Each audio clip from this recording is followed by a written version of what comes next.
as we check in, I just wanted to see, I asked how many people are apprehensive about inversions and arm balances, and we're coming to the table all with different experiences.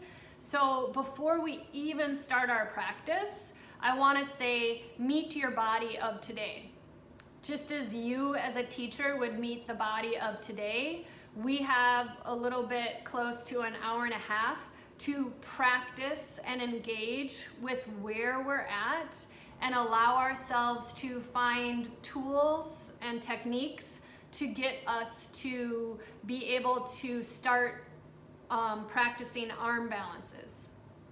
I also want to preface this, so meet the body of today, but I also want to preface this with the fact that, sometimes this just isn't going to be your jam, right? So this is a huge practice to get out of your mind and out of your ego and out of a place of fear, because anything is impossible, right? Like the saying goes, nothing is impossible because I am possible. So it's really about allowing ourselves to strip away our preconceived notions and our judgment and our insecurities and our past samskaras, right? Our past kind of poisons and things that we bring to the table, and past skills that we need to unlearn in order to be able to try something. So you might not be able to do it today, but it doesn't mean that you can't do it in the future. And someone shared in the beginning how they had a shoulder injury and an accident. So what I want to say is that, like, lots of people have whiplash, lots of people have accidents, lots of people have surgeries, but when you use the amazing tool of yoga, you can find connections from disconnections. Actually, Karen gave me this awesome opportunity to teach some of her students about yoga RX. And yoga really is a therapeutic modality, and you can use it to heal your body from the inside out.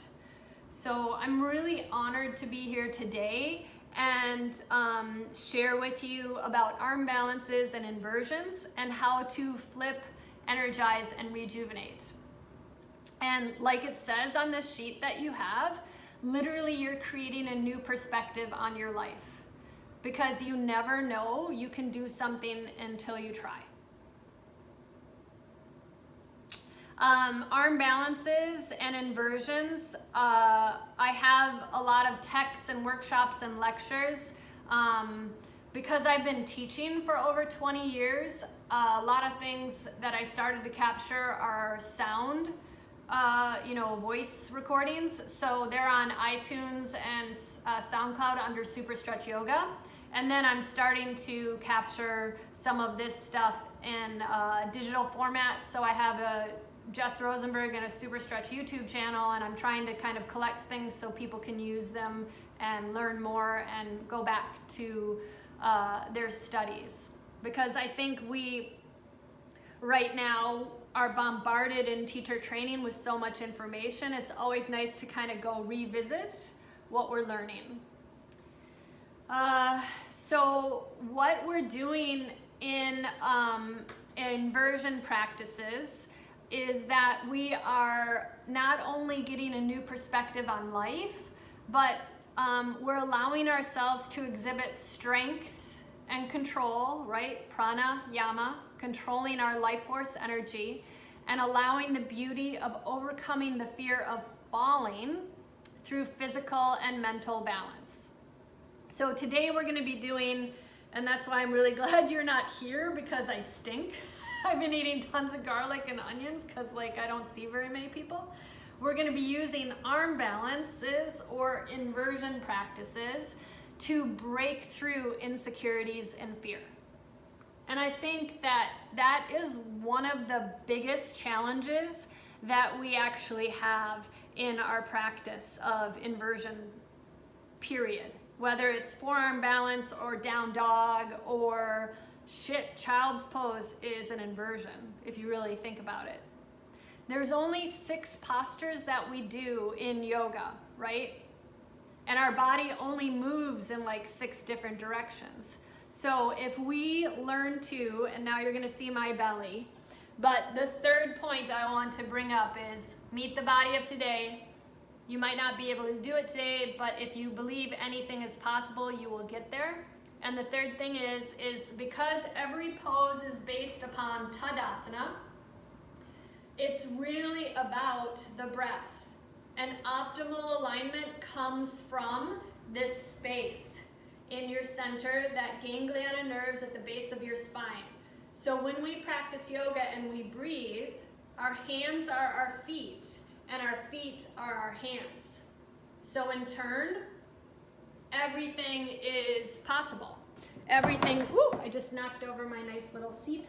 Everything is available to you because our healing breath, our prana, our life force energy makes everything balanced and harmonized and unified and come to center. So if you remember breath, meet the body of today, and do the best that you can with no judgment, you're gonna be the most amazing, not only yoga practitioner, but the most amazing yoga instructor. I'm also gonna go through in this sheet some other things about teaching, just about your voice and stuff as you teach this. But I just wanted to make sure those are the 3 points that you really kind of garnish is breath, which comes from your center and makes your hands your feet your hands. And we'll talk about that again in a second, but yeah. Sound good? Awesome. I much like animated people. Like Karen, I've been teaching, I don't know if you're still in that mode, Karen, but I've been teaching product design at the University of Minnesota and MCAD, and I've been teaching millennials. I'll be so excited, I'll be going like this, and it's like,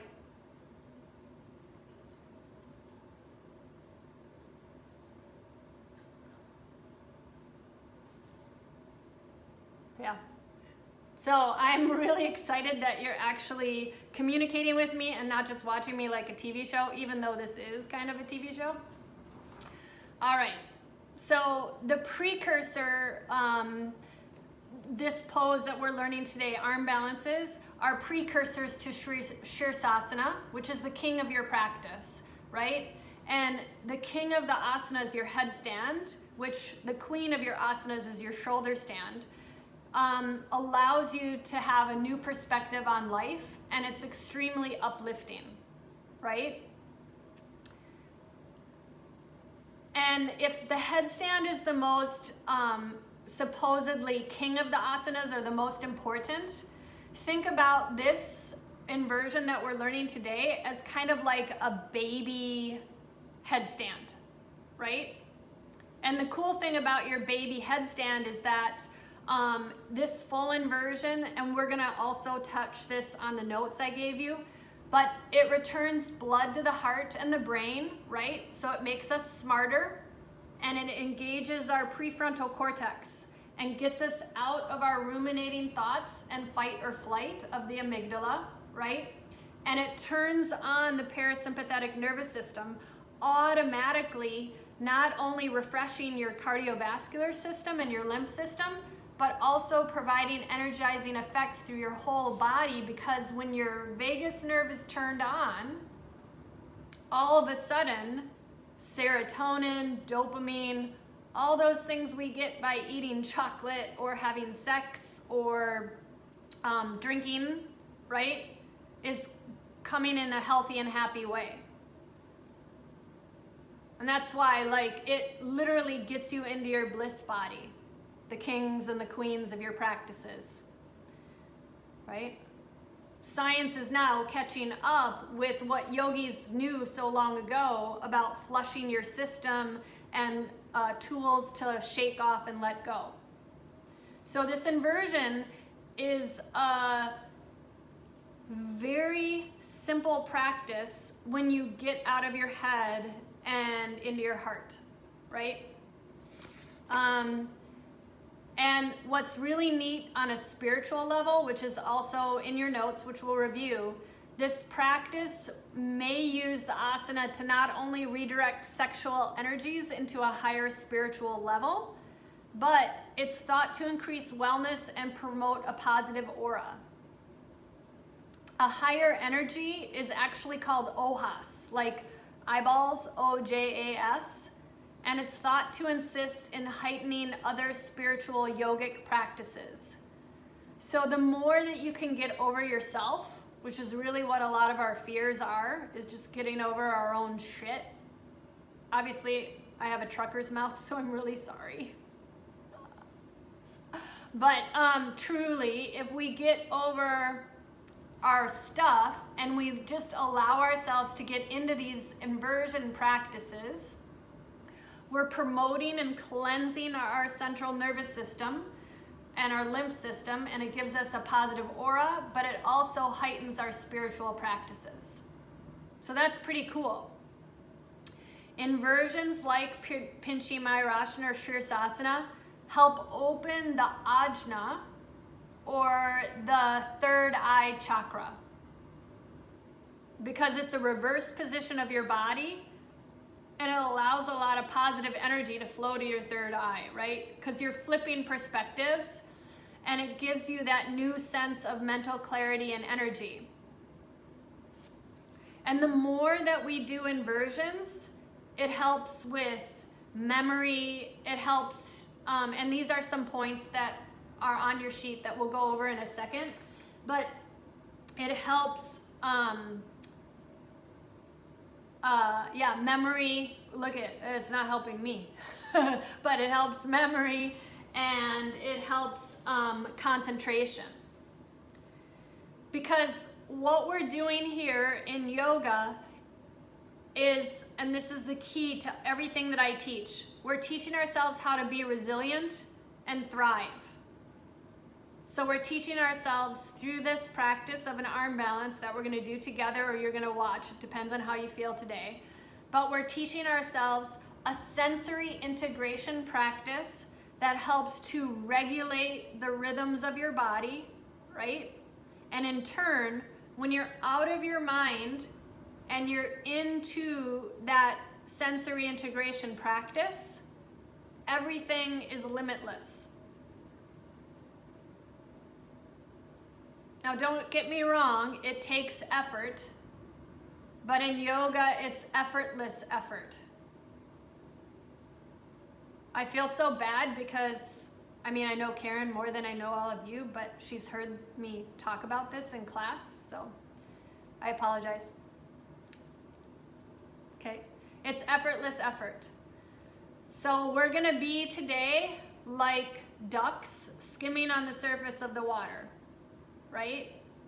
They look beautiful and graceful, and you're like, oh, he ducked his head down to get some food, or oh, she's getting food for the babies. But actually, below the surface, they're like going, oh my God, fuck. Right? Right? And we don't see it. So what we're doing in this sensory integration practice of yoga is we're literally balancing out that sthira sukha, the ha and the ta. And that's one of the points that's in your handout. So why don't we return to your handout before I give you the whole lecture without the handout, so that you don't have to write all this stuff down.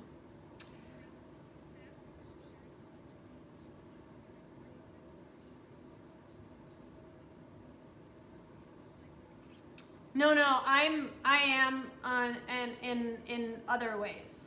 So yes, I am in here. I just didn't want to record all your faces. I wanted to see your faces as we're talking. So yes, I have this, and I will share this with you. Yeah. Thank you for asking. That's good. Yeah. So this pose that we do in forearm balance is strengthening the torso, back, arms, and shoulders. So it's a good rehab for those of us who have shoulder injuries or whiplash. It's also a great chest for your stretch for your chest, your spine, and even your hip flexors and your because they have to activate. So we're helping ourselves work on balance, and as I said before, concentration. And this is a huge one too, because in the first principle and the first precept of your yoga practice is ahimsa, correct? Right? It's a yama. And what you're trying to teach yourself is how to be vulnerable and be open. That's a huge thing, because it's really easy to offer compassion to others. It's really hard to offer compassion to yourself. So part of that non-judgment, that second point I brought up in the 3 points that I communicated in the beginning, that's that ahimsa of compassion to yourself. And that is a lesson that we never really get past. So I always love it when people are like, oh yeah, I'm on the 8-limb path, man. I'm like, I can really get at this one. But it's like, okay, were you like rude to yourself today? Or did you say something negative? Because you're still on number 1. It's true, right? We're constantly playing around with that space of vulnerability. So then when we continue on, as you do this pose, it does exhibit strength, and it is overcoming our fear of falling, but it doesn't have to be as like someone's putting up on an Instagram post. Remember that your yoga practice isn't about the beautiful pictures on social media, because that's a fallacy. Your yoga practice is probably better if you showed yourself falling fucking out of the pose and making a mess of yourself, but then overcoming that fear and getting right back up, right? So it's about how you maintain the balance within as you're exhibiting the beautiful structure without. Sound good? Pincha Mayurasana, the feathered peacock pose, is a really beautiful kind of a thing. And so I want to show you something that's kind of interesting. So one of my mentors, Richard Freeman, always talks about how your kidneys have wings. And so when you're breathing, you're engaging your whole body, the whole circumference of who you are, so that you're not just breathing belly, but you're breathing tall and wide, right? So that when I lift my arms up, I should feel the kidneys growing wings. I should feel my peacock feathers of my tail broadening and fanning out. And that's really huge to think about, because a lot of people, and I'm going to stand back up again, when you talk about standing in alignment, a lot of people, and we're not in an alignment workshop, so I'm not going to spend lots of time on it, but a lot of people have like a duck butt, or like pour out. If you think of this being a bowl, they're pouring out their energies, or they're really constipated and they're harnessing their energies, right? And the pelvic bowl has to be free for you to breathe those kidney wings, for you to have your peacock feathers flaunting, or I don't know, what's a good word for like shining brightly, you know? So that's a huge thing. This entire practice, what I'm going to be showing you is to balance out the pelvic bowl. So if you can master alignment, I've torn my rhomboid, I've had issues with my shoulders, I've had whiplash, I haven't had surgery, but I've been able to get into this posture because it's coming from the breath, it's coming from the center. It's that dynamic opposition of the bandhas, right? And that's a huge thing. So now we have an hour. So in the hour that we're gonna be working together, we're gonna be just practicing simple tools that you can communicate. Say life is gonna be virtual still, via not being able to touch someone, but getting them to understand their body dynamic so that they can be able to be receptive to overcoming their fears and practicing a simple inversion practice like an arm balance. Sweet. Okay, so I also put in here just some other inversions where your head is below your heart, and we can add in more. But I started putting in just some, and you can add in, this is kind of like a fill in the blank sheet. Okay? Body parts affected. Leslie Kaminoff, he has an amazing book called Yoga Anatomy and some other great books. If you don't have them, please get them. So I use these on the internet. Pincha Mayurasana is a similar pose to scorpion pose, but in Pincha Mayurasana, your legs are straight. In scorpion pose, you start to collapse, and it's more of a back bend. But they work on the same principles, so I put those pictures in there. Blocks and straps and bolsters are always good props to offer your students. Rope, ties, not probably a scarf, but anything that your students need to help facilitate ease, maybe even a chair. And then I gave you some questions for homework. I just like starting off this way, and you can do this on your own. But like I've been talking, surrender and non-attachment and letting life unfold are gifts that come with your practice, because this is a lot about patience. And so I'm dyslexic, so I wrote that wrong, but what else in life teaches you patience, not teachers? Yep. So that's a good, like, if you want a homework practice question. Or do you practice from ego? Like, are you looking just for a good picture? Or do you do it from a balanced state of mind? Another thing to think about in this pose is that being upside down changes your view on the world, both literally and metaphorically. It can teach us how to get out of our habits and take a break from the norm. So what do you break out of your habits when you feel stuck? Oh, what do you do? And the final question I have for you is, what happens when you lose control?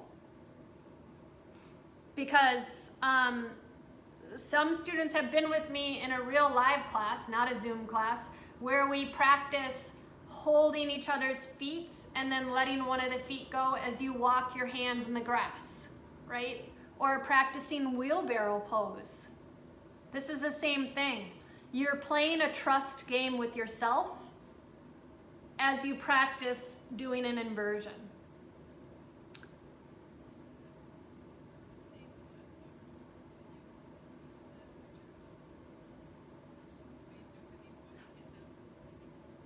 Oh, his name is there with the pictures. See Leslie Kaminoff where it says body parts affected? Yeah, that's a great book. And he has other books, yep. He has some great books, and he has some great things online too, because he's a really great advanced teacher. One of my mentors and the first people to bring Ashtanga to the United States was Richard Freeman. I highly recommend all of his books, and if you like philosophy and chanting, he's an amazing philosopher. Yeah. Him and his wife, Mary Taylor, who's an incredible chef, vegan chef. She went to the Cordon Bleu. They live in Boulder. But in the 60s, he was teaching princes yoga and meditation practices in Eastern cultures. Pincha Mayurasana is considered an intermediate to advanced pose. So one of the questions is, what style uses this pose? Who can do this pose, and what are the variations? So I'm going to show you variations on up. Child's pose is a variation of Pincha Mayurasana because your forearms are on the ground. So yeah, and that's the whole thing of flipping your thoughts. You know, if you flip your perspective, not only in the pose, but also your expectations and your judgment of the pose, you're like, oh, this shit's easy. You can do it in your sleep, you know? Yeah, I know. That's the humility of the practice, right? So on number 3, the components or the parts of this pose that need to be warmed up or educated in order to get into it are hip flexors, not really back bending. This is also a sheet I use for scorpion pose. So I would say, because you're really working on alignment, you want to have a stable thoracic cavity. You know, you don't want your ribs to pop open, and you also want to have a deep sense of core stability. And remember that if you are thinking of your pubic bowl as a bowl, one thing to think about is, because you're not tipping the water out, is to think of the king and the queen, the pubic bone and the tailbone, and the servants are kind of coming together to create the diamond way, to get your energy to go up the spinal column. So you want to really make sure that you have your bandhas engaged. This is about breath and bandhas, right?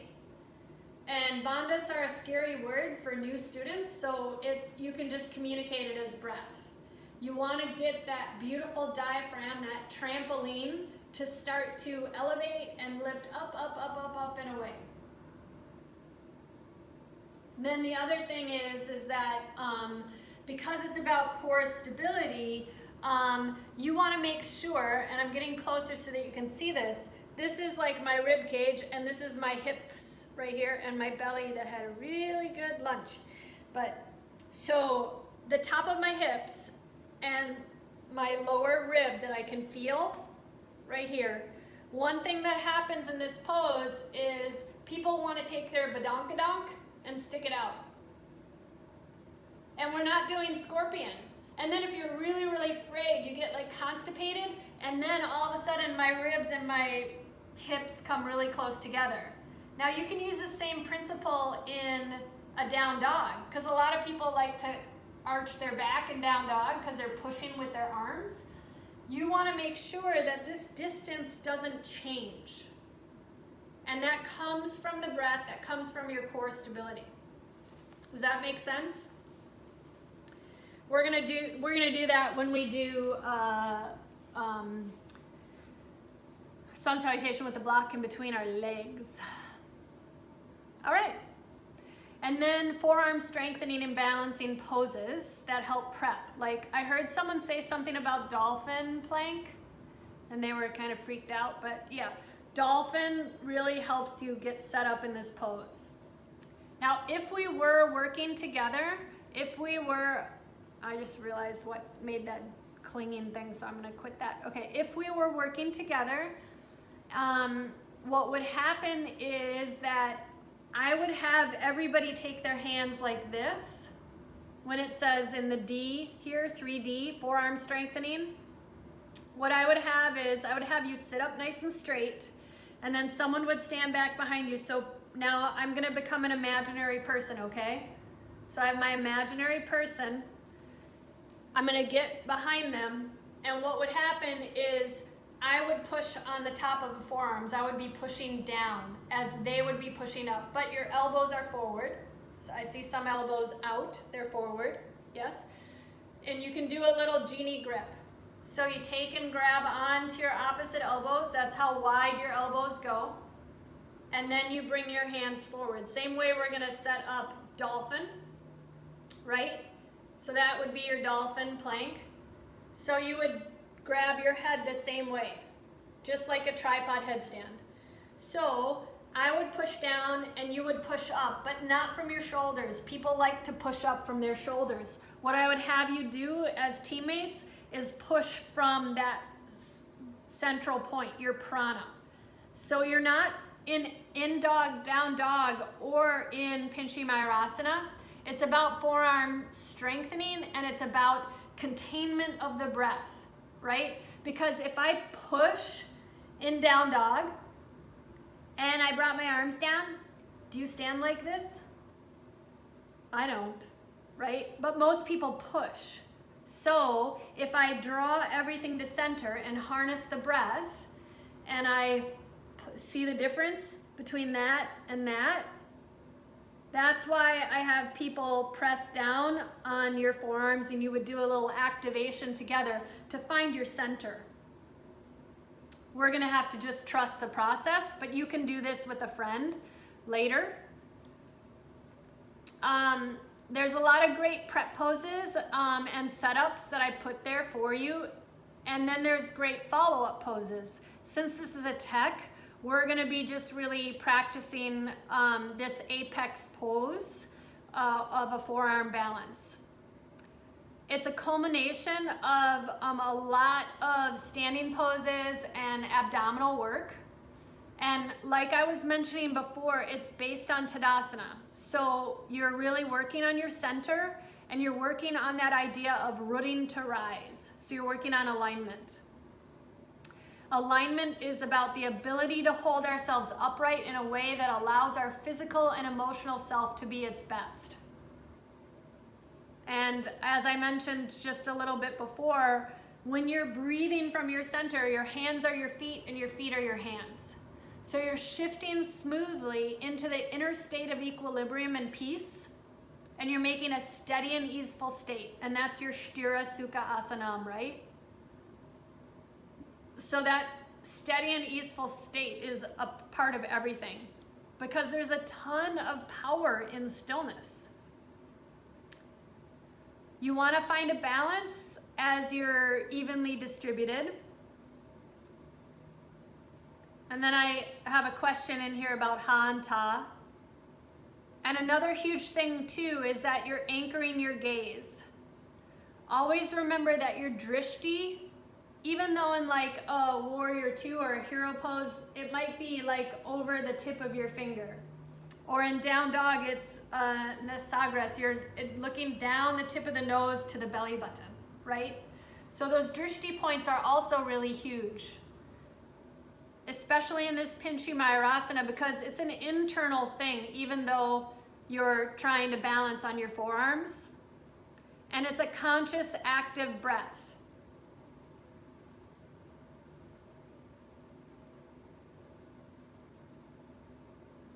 There's tons of physical benefits.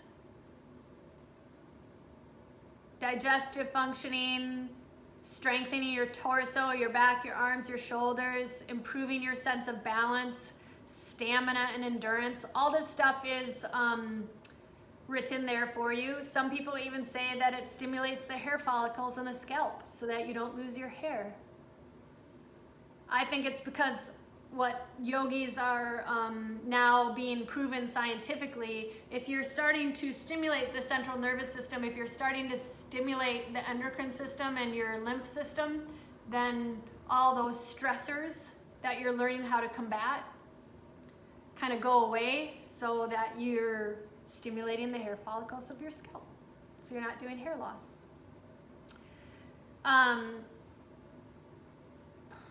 Energetically and emotionally, this is a heavy one, right? There's a lot of things going on.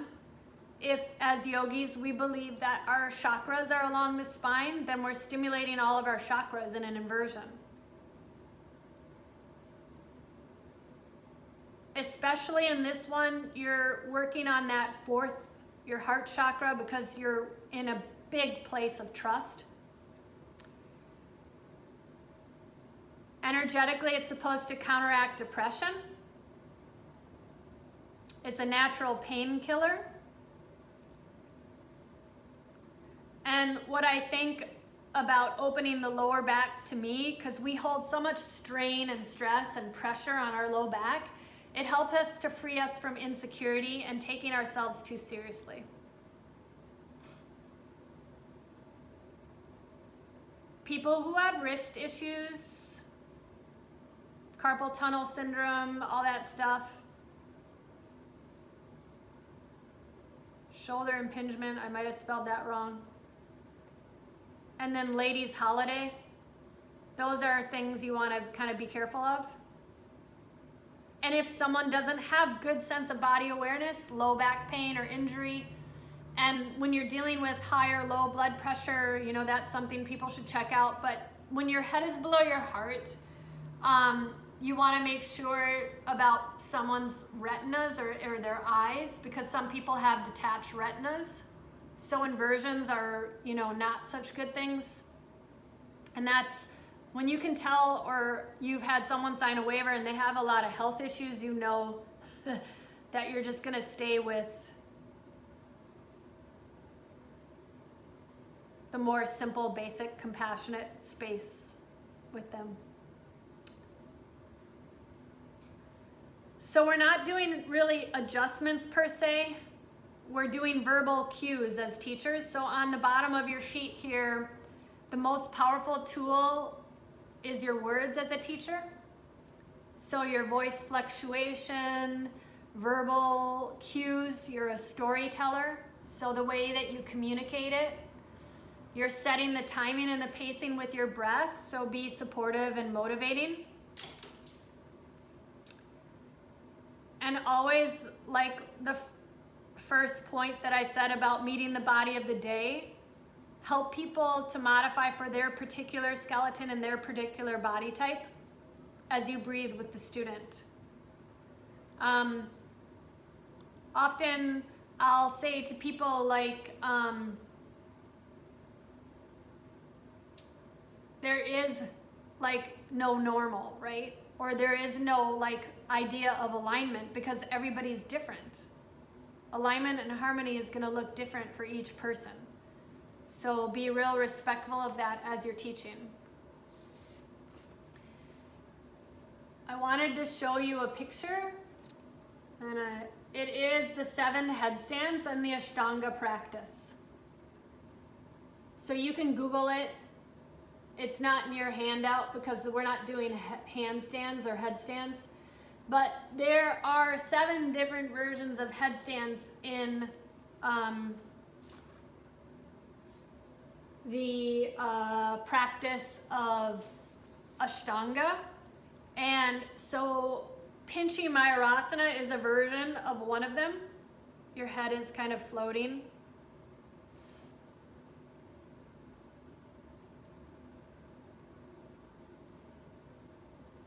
And now I've given you a lot of food for thought. We're going to start to move.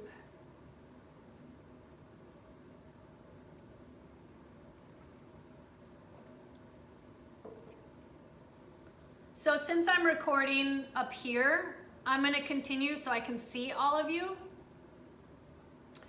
to not record so that we can talk if you have any questions. One thing I want to do before we start is, if you have your strap, I have the old school D-rings, but whatever you have, you want to take your strap and you want to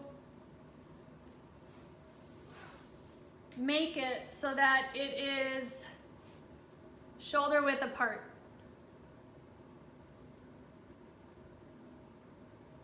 And this is going to really help for those of you who are just starting off your practice in Pincha Mayurasana, because the first thing that wants to happen is your elbows want to go like this. They want to open up really wide. So by using the strap, you've literally locked yourself into place. You can't go any further. Oh, it actually feels really good. Alyssa, yours is a little too small. Cricket, good. That's okay. Let's see, Karen. Karen, that's a good. Oh, okay. So below the bend of the elbow. Yeah, there you go. So Sarah, make yours tiny bit tinier. You can't? Oh, okay. It's perfect. Oh, hi, Dad's belt. Okay, don't. Another thing is, I have metal on this, so make sure you don't give yourself a hickey. So you have leather, so make sure you don't look like an S&M person. Just be really careful. Okay. Oh, great. But that thing's going to hit your forehead when we do a sun salutation. So just be careful. Okay. Perfect modification. Okay, so who I got here? Okay, Joanna, show me what you got. Oh, bend your elbows. There you go. Perfect. Awesome. Okay, I have Emily. Let's see what you got, friend. Okay, don't hurt yourself with whatever that thing. It looks skinny. So, shoulder width apart. Like mine is a little bit wider than probably it should be. For some reason, this thing's so old, it's not holding that much. But and when I do, and we're gonna practice this too, just like what I showed you before, you can do a genie grip. And that's how you know how wide for like dolphin, which you wouldn't have this. You would, oh, I just have it up high so you can see where my hands are. But like I Dream of Genie, she used to go like this and blink. That's how wide your shoulders should be, pretty much. So if you were doing like a dolphin or a dolphin with your hands together, a dolphin plank, that's how you know. Because your elbows like to skid open, and we're trying not to do that. All right, so the first thing that I want to try is we're just going to go into child's pose and then cat and cow. And then we're gonna practice puppy dog. So we don't need this now, but I just wanted to have it ready so that you're ready for it. Cool? All right, everybody can see me? Do you want me to spotlight or do you want me to be able, I want to be able to kind of see all of you. Okay. So the first thing that we're going to do is in child's pose, and this is a good cue, in child's pose, when your fingers kind of touch, thumb and index finger, can you all see me? And your elbows slightly go wider than your shoulders, this is a good way to start relaxing. Your head is below your heart, but you're pretty much prepping for Pincha Mayurasana, your forearm balance. All right, let's take a couple of deep breaths here.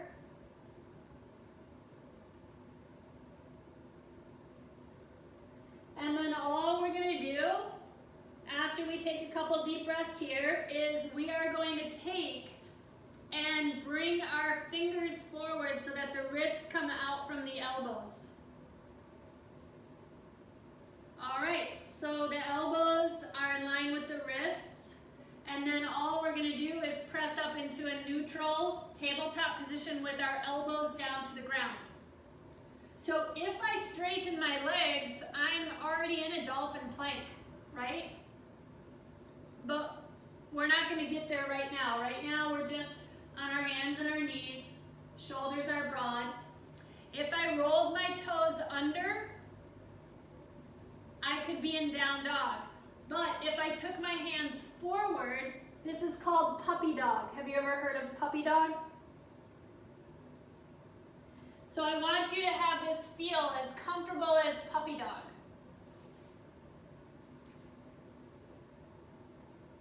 All right, so neutral tabletop position. Take your hands underneath your shoulders. Big toes, shoelace side of the feet, touch down to the ground.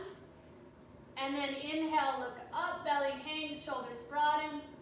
Exhale, hollowing out, chin to the collarbone. Inhale, looking up. Exhale, hollowing out. Inhale to a neutral position. And now let's find that setup for a dolphin plank. Elbows come down to the ground. Grab your opposite elbow, and you now have that genie grip.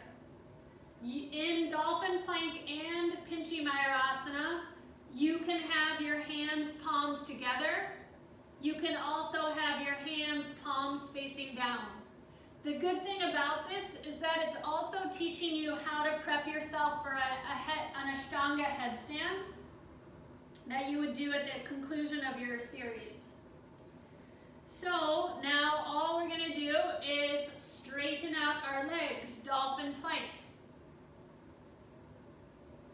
Your elbows aren't pushing out. Your shoulders are pushing out. Pubic bone forward, lengthen the tail. We often have a tendency to lift our hips up high. So in dolphin plank, think about that space I showed you of your rib to your hip points. Try not to bow in any direction. Lower your knees and then come back into child's pose. And I'm going to show you a stretch that you can help your students to do. So you take your hands up, and all you're going to do is you're going to massage your own shoulders. Your elbows are forward, your forehead is to the ground, and you're massaging your shoulders. Yummy goodness.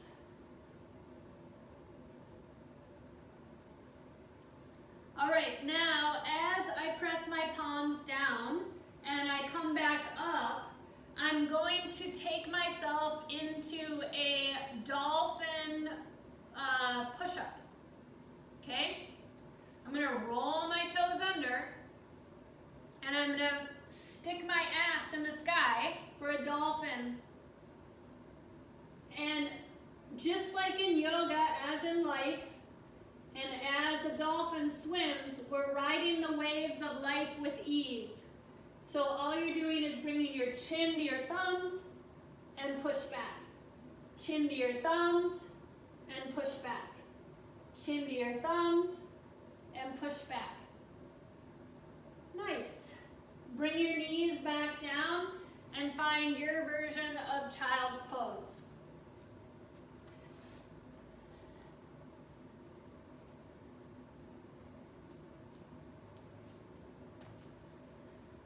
So, everybody doing okay?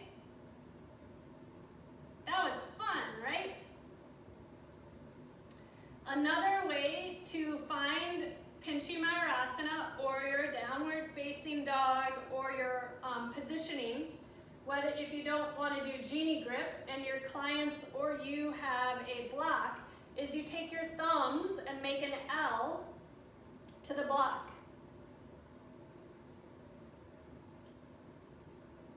And then you know that when I put my hands down, I've got a block right there in between my thumbs. And this is going to help when we turn to the wall. Our wall is going to be our fake friend today, because usually what I would have you do is practice this with a friend, and we would have our arm up and we would practice kicking our legs up into a friend, but we're going to use a wall today. So here I have my hands around the block. Let's try that dolphin plank again.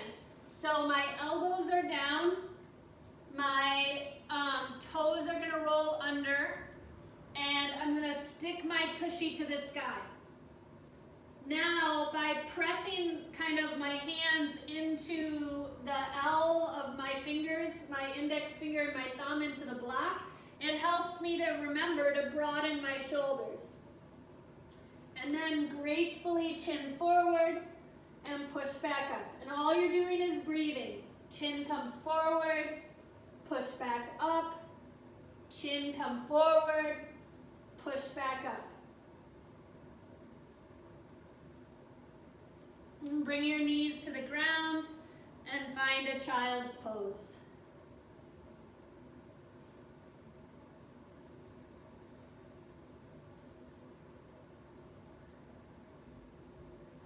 All right, before we go any deeper, I want to try two things. Is everybody doing good? Thumbs up?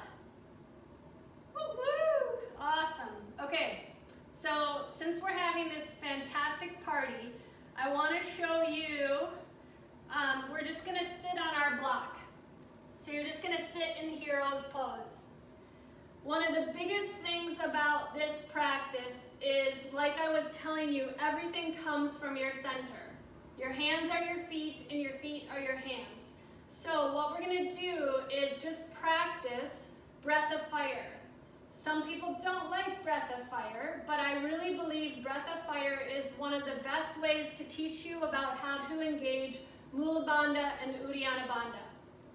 So you're sitting in hero's pose on your block, your hands are on your legs, and your heart is nice and open. All I'm going to ask you to do is stick out your tongue, and we're going to breathe. Like a puppy. So pant like a puppy.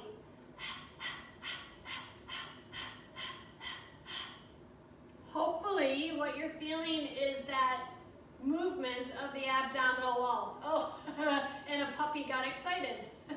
That's super funny. Okay, now tuck your tongue in, pant through your nose like a puppy. Your lips are relaxed so they're not pierced so that you don't get those weird lines when you put lipstick on, but you're just nice and relaxed in your face. You remember your face does yoga. So instead of sticking out your tongue, breathe in and out through your nose like you were panting like a puppy from your belly button. Let's take about 10 deep breaths and begin.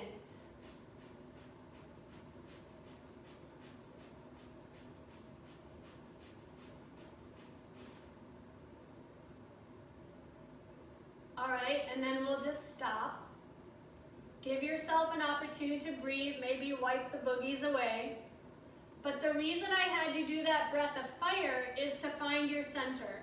Because when you breathe Ujjayi Pranayama, that victorious breath, when you breathe Ujjayi Pranayama, it's not about making that Darth Vader sound, but it's about getting your head out of your ass. So it's about getting out of your thoughts and back into the center of your body, right? It's about finding your center, about finding alignment, optimal alignment. So sometimes breath of fire is the best way for you to communicate, especially virtually, to your students. This pose comes from here. It does not come from pushing, okay? It comes from bringing everything to center and tapping into not the Kapalabhati breath, the breath of fire, but by breathing calmly in Ujjayi to your center. There's one more way I want to show this to you so that we get really comfortable. Everybody's content? Awesome. So there's a method to my madness in the structure that I'm teaching you. So we'll all stand up. We're going to do the same concept as breath of fire. We're going to find our center by taking the block and squeezing it. So this is skyscraper. This is colonial. You want to take it colonial and squeeze it in between your legs like a nutcracker. I have a really bad sense of humor. Okay. All right. Now don't be mad at me, please. Just think about this as a practice, right? We're just practicing and learning. I'm going to have you do a sun salutation with your friend, the block, in between the legs. Notice and observe how your ribs and your hip points of your iliac crests, they're not going to separate, but your body is breathing tall and wide, and you're engaging your king and your queen, right? Your queen and your king, and your hips to have a really good conversation. So no one can go like that or get all constipated and round up and protect themselves. We have to find our center. Okay? So let's just try. Big breath in. Good breath out. Big breath in. Palms to the ground. Bend your knees. Good breath out. Big breath in. Good breath out. By squeezing into the block, it gives you the opportunity not to press in your hands and your feet, but to use the uplifting energy of your bandhas to lift your hips up higher because you're focusing on the breath. At first we look to our toes and then our ankles and then we look to our hips until ultimately we look to the belly button, which starts to engage. Now remember, you're doing this in your own space, so your shoulders press out. You're not pushing into the floor, but you're hugging your favorite person. And then I'm going to have you look forward, little bend in the knees, step or float forward. Good. Kiss your shins, squeeze the block, and find your peacock feathers as you brightly stand up tall. So now raise your hand. Did anybody feel a difference? Yeah. So practice that, because we're going to do something that's going to help to allow you to feel that even further. So now we're going to come back and revisit our strap, our plank, and our dolphins. This little thing is like a tail, okay? It can get in your way. So make sure that your tail and the strap and the D-rings don't give you a hickey. If I bend my elbows, the strap is right above, you see it? Okay. All right. Obviously, we're not going to be able to do a sun salutation the same way. If you wanted to, you could also put the block in between your legs, and I'll do that so that you can see how you can really maintain optimal alignment. And we're not going to be able to open our arms, but inhale, reach up high, pushing out on the strap, squeezing the block. Exhale, folding forward. Inhale, lift and lengthen. Exhale as your palms come down. Be careful of the strap. Float back and high plank. So if you were taking a tech with me on chaturanga, this is how I would teach you chaturanga. Notice a difference? You're not collapsing anywhere. Your body is strong. You're moving from the bandhas. And then inhale up or gentle cobra. Squeeze the block. Heart is open. Exhale, downward facing dog. Your forehead kind of rests in that hammock of the strap. I'm looking at you, but it should just rest in there. And your body is nice and calm. Now, those of you who have a block in between your legs, like you're kind of like laying a golden egg, just let it drop. Okay, so now the block is just hanging out. So you have this phantom feeling of a block. Come into three-legged dog, lifting just 1 foot up. Now most people, when they come into three-legged dog, I'm looking at you, but your head is hanging down and you're pressing outward on the strap. Most people, when they come into three-legged dog, open their hip really wide, but then all you're doing is a wide stretch for your hip.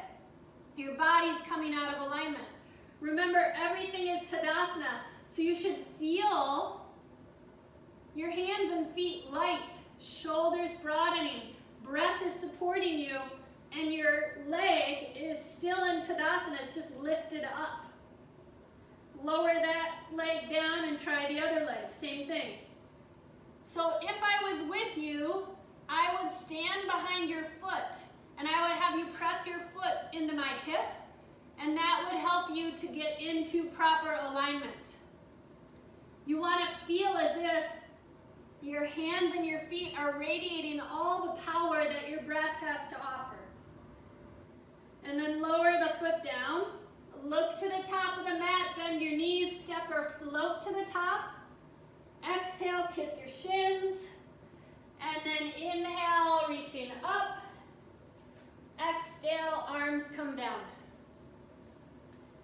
Whew, I'm sweating like a pig. How many of you are feeling light in your shoulders? Light.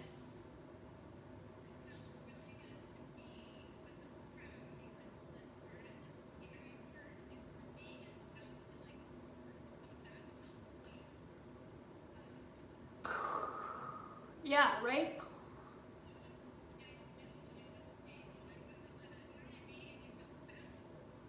Right. That's awesome. Awesome.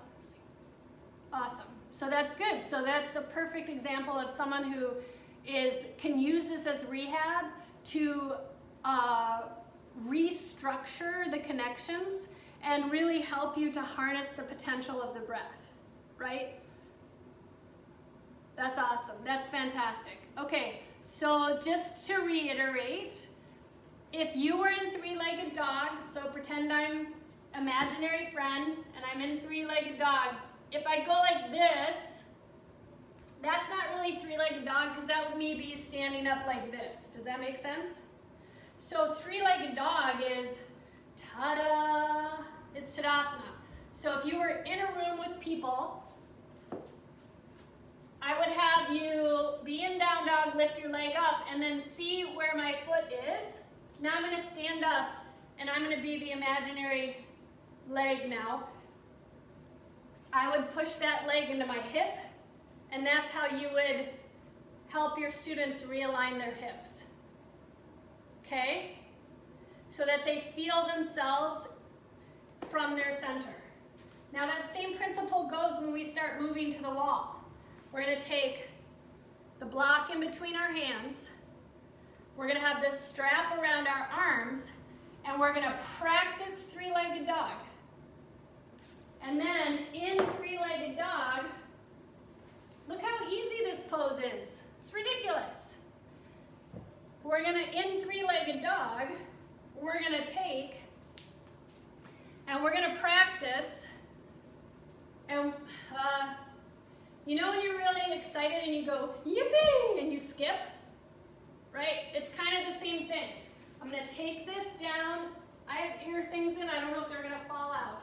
I'm putting the block against the wall. I'm putting my hands down. My elbows are contained within the strap.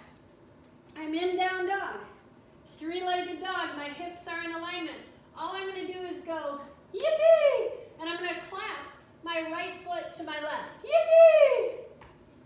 Yippee! If I'm worried about falling, which I haven't touched the wall, but the wall is there. Yippee!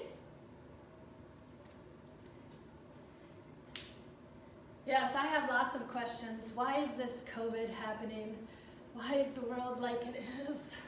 Yes? Yeah, exactly. What on earth?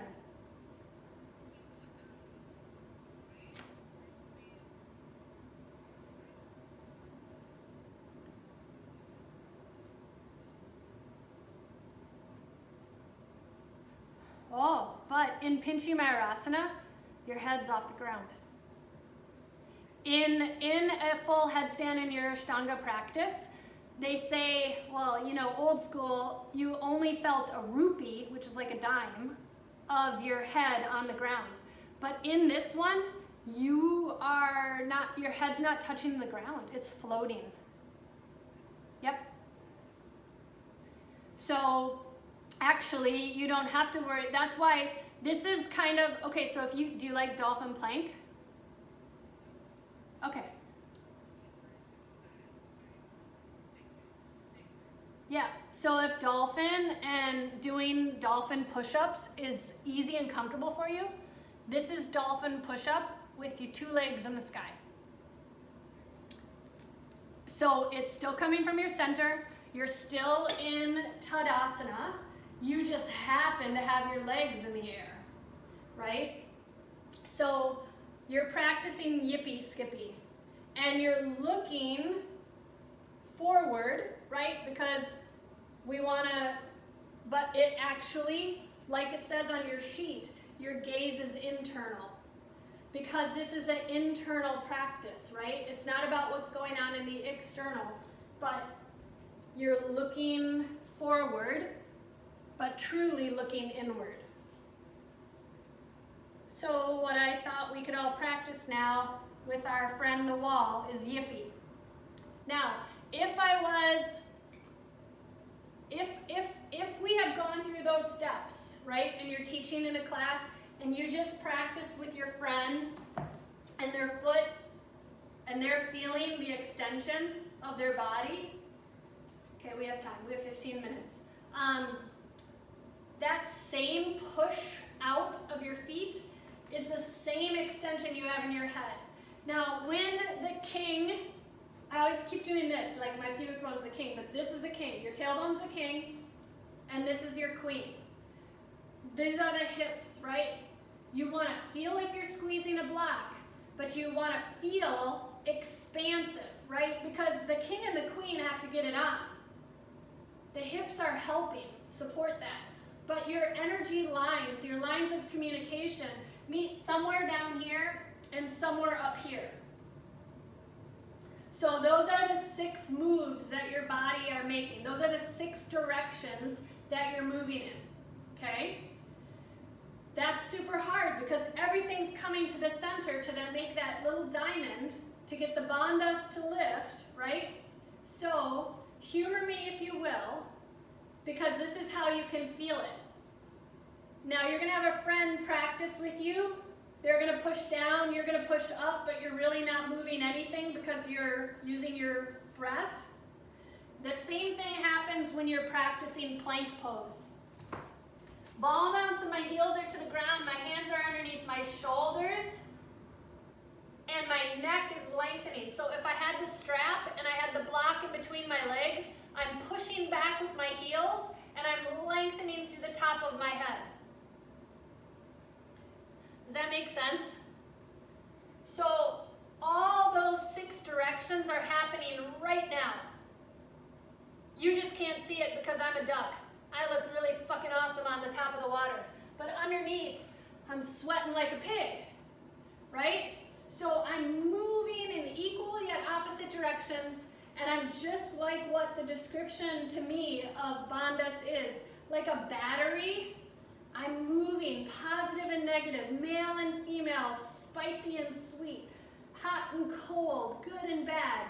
They're all finding that ha and ta, the balance of the sun and moon, right here. So when now you have this here, and this here, and this out of the way, and you're going, yippee! Then what happens is I'm lengthening the top of the head, I'm lengthening my feet, and I'm lifting up, but I'm not even, I'm touching the wall now because I'm talking, but I'm pushing up and I'm lengthening. I didn't touch the wall until I started talking because my ribs went like this. But you're 2 ends of a battery. So you're lengthening through your feet, you're lengthening through your head. So this is a long-winded answer to your question. You're not touching your head down, but everything is pulling apart to draw to center because you're harnessing the pure potentiality of the breath. So like, think about prana. It's a bellows. You know, like for a fire? And you are getting your solar plexus so activated with the uplifting energy. Let's try. Yippee! Yeah.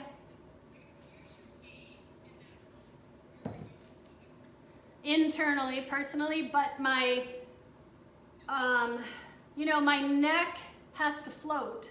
So I'm kind of looking forward because when the wall's not there, the first thing my fear goes into is like, I'm gonna fall the fuck out of this. Right, so I'm looking forward, but energetically, I'm looking to my breath. So let's watch you all. And when you go yippee, it's so much better. Just go yippee!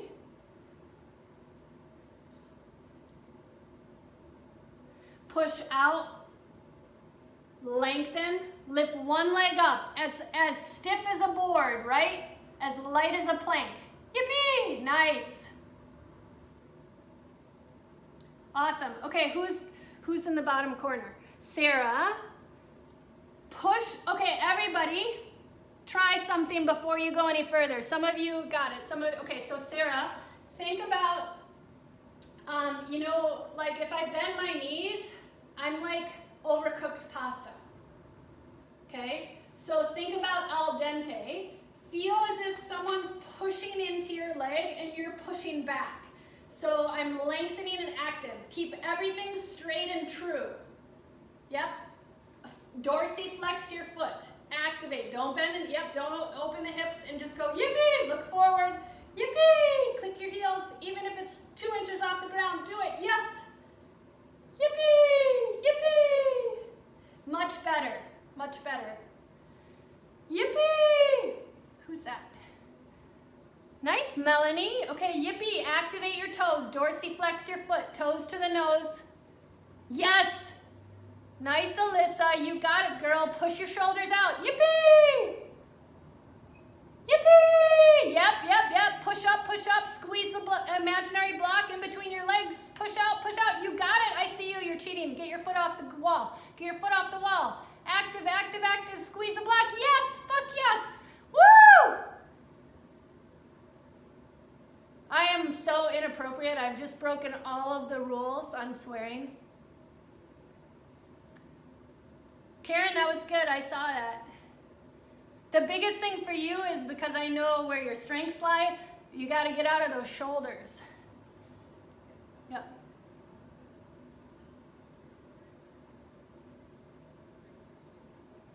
Yep.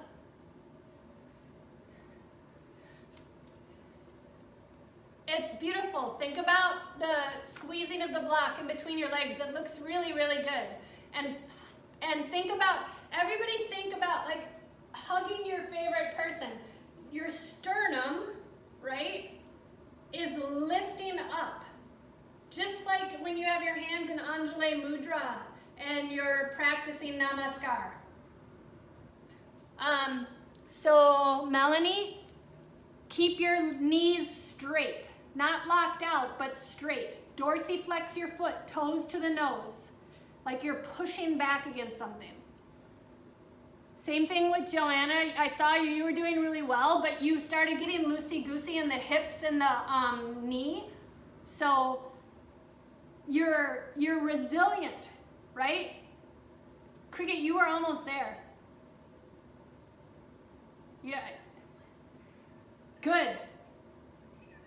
Yeah, no, that was good. I saw you. How you doing, Emily? You're doing okay. Active, active. Feel the imaginary block. Hips and a leg. Woo! Good job, girl. Nice. I don't know everybody's pronouns, so if I'm offending anybody, I apologize. Okay. Alyssa, think about squeezing the block. Squeeze. Yes! Joanna, remember, don't let your hips get out of alignment. Okay, Sarah, let's see it. That's okay. Good, good. Active, active. How close are you to the wall, Sarah? It's right there. Okay, so the block that's your wall right in front of you? Yeah, okay, great. So all we're practicing is compassion, right, Karen? So yes, exactly. So this strap, everyone, is really helpful in getting rid of the fear because it's a container, right? Thinking about your imaginary block is a good way to keep your hips in alignment. The hardest thing is to keep your legs straight, right? So that ultimately, if you were hanging out with me a lot, I would have you all practice jumping into a handstand, squeezing the block, keeping your legs straight. Because we so often click, click. But did you see how loosey-goosey my hips got? We have to practice finding the breath. And part of it is like, when I teach drawing, you're radiating out from the heart center, just like in yoga. You're lengthening out. So if an elbow is bent, I've lost my energetic connection. If a knee is bent, especially in yoga, unless it's like a dancer's pose, I've lost Tadasana. I've lost my energetic connection. So when you're doing this, really feel your hips, pubic bone, tailbone, holding that block. Yep. And then just practice clicking. Click, click, click, click. It's like,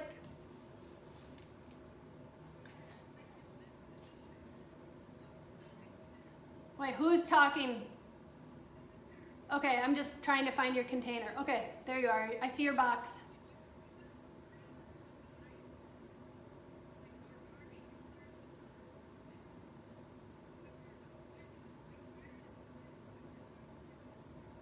Okay, so this is kind of like scorpion, right? So what happens is that your elbows are creating, let me see, that's a good question. Where are my hands?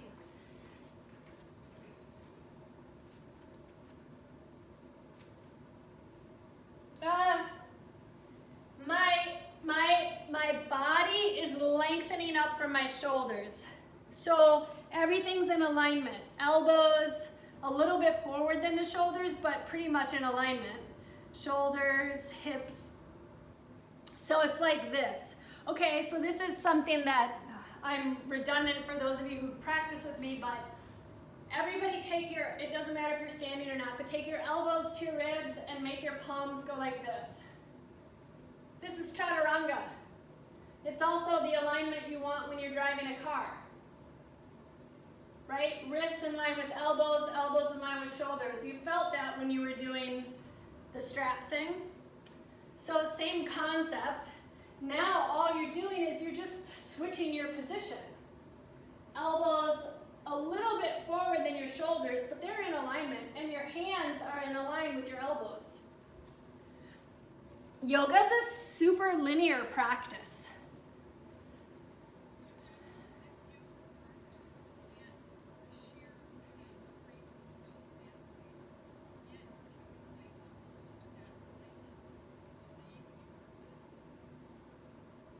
It's like PT, right? So, like, that's a great question. For me, it helped heal. So you're just working incrementally to get there. So I would do things that helped me to get into that range first and then move there. But if I was coming into a headstand in an Ashtanga practice, I would have people have their arms like that the same way. I would just help them do conditioning work to get there. Yeah.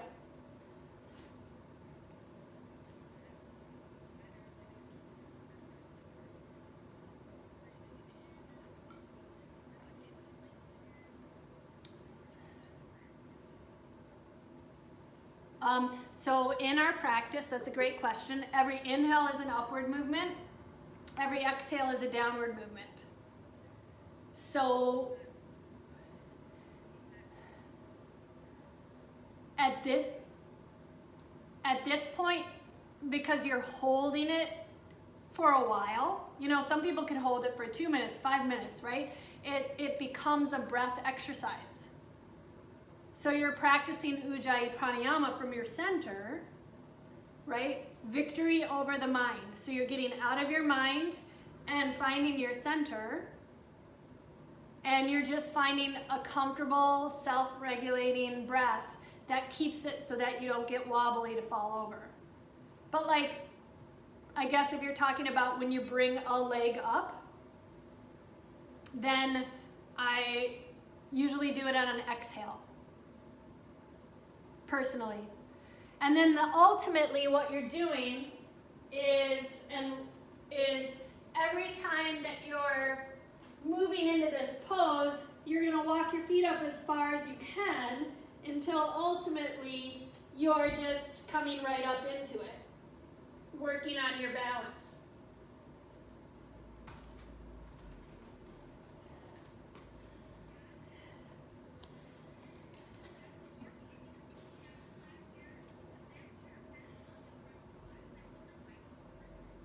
is looking forward, yeah. It depends on your body dynamic. It's like rabbit pose is really easy for me, but I don't have boobs, right? So some people's necks are super long, some people have wider spans. So the block is just to help you feel comfortable. You don't need the block if you've got the strap on. It's more to figure out like, oh, okay. And another thing is thinking about index fingers and stuff. The block is interesting because in yoga, what they say is that the middle finger is supposed to point forward, right? So the V is kind of, in an inversion practice, your index finger kind of moves to the side a little bit, and you want to feel like your fingers are digging into sand. So your hands become like suction cups. But if I'm just doing a regular practice and no inversions, usually my middle finger is pointing forward. And so that means my index finger is, this V is kind of just like straight. And the fold of the mat is in line with the cut of my wrist.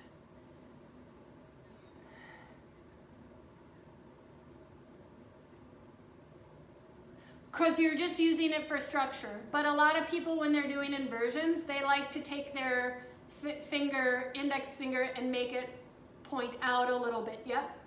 Because then you're using your fingertips like they're sticking in the sand, and this becomes like a suction cup.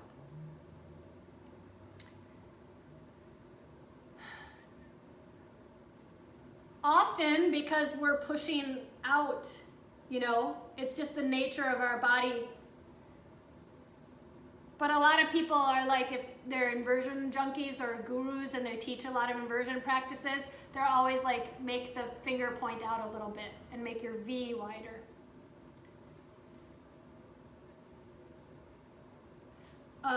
Broaden, right? Twist off. So, and that's another thing is like, if you get deeper into it, there's T.S. Little, Richard Freeman, John Friend, you know, there's a whole group of people, and they're like, well, then we work under the vortexes of energy. And thumbs spiral inward, but your shoulder spirals outward. So it's dynamic opposition.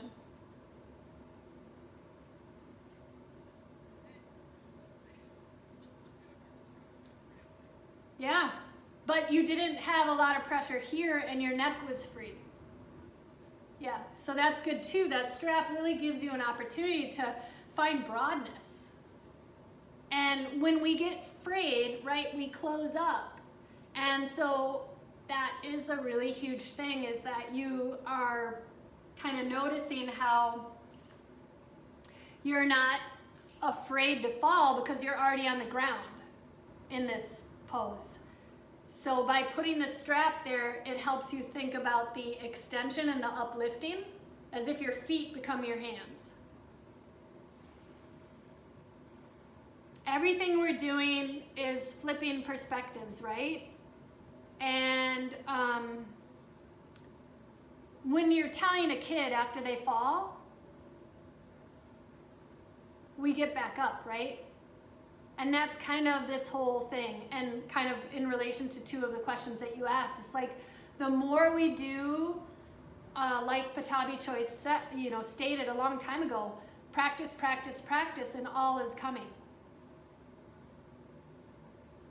It's just practice is progress. And the more we do it, we're muscle memory. So like whiplash, injuries, shoulder issues, surgeries, anything you can think of, the more we practice, the easier it becomes. So like a kid learning to walk, it's not failure, we're only paying attention. Oh, and isn't that what mindful movement and meditation is? So I know we went over 6 minutes because we had questions and stuff. Let me see if I got everything. So, yep, we're letting go of the fruits of the actions. We're giving ourselves a new perspective on life, and we're in a space of uplifting. And you all looked really good trying, so that's amazing. Kudos to you. Nice job. before we end, do you want to do the Price is Right or those squares and be like one word that kind of sums up your experience? Okay. Happy. And you don't have to say anything either, too. Yeah. Oh, and yeah, anybody can say. And all right, happy, invigorating, nice. Empowered, yay. Possible. Nothing is. Adventure, yes. Inspiring. Potential. Well, I'm really honored that you are all here today.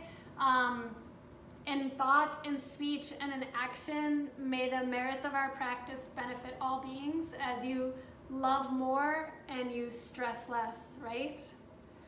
And then the last thing is that I saw a lot of progress just in the small amount of time we were doing this. Try not to do an inversion before bed because it'll get you jacked up. But other than that, you can do an inversion anytime, and yeah, I'm really impressed with all of you and where you went in this small amount of time that we were together. Thank you. And namaste. Enjoy breathing. And keep doing what you can to support our community.